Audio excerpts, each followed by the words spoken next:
ओम व्लॉगम सुरू. सकाळी आम्ही सगळे बॉईज गेलो उज्जैनला.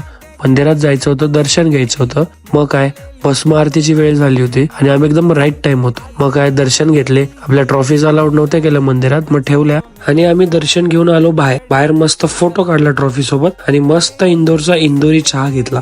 इंदोरी पोहे खाऊन आपला परतीचा प्रवास सुरू झाला. आपण परत वजन काट्यावर आलो. आपल्या गाडीचं वजन झालं आणि आपण निघालो. इंदोर टू नाशिक बरंच अंतर होतं. प्रवास करून कंटाळलो होतो. मस्त सनसेट बघितला. विकी सर आणि अजिंक्य दादाची मस्ती चालू होती.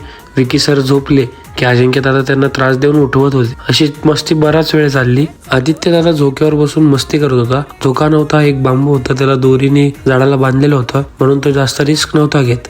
पण असो, आपण पोहोचलो. आपली बॅग बाहेर काढली आणि जरा वेळ थांबलो. कुणाला दादा घ्यायला येणार होता, मग जरा वेळ त्याला उशीर झाला. गंगा आणि यशला रामराम केलं आणि संपला आपला दिवस.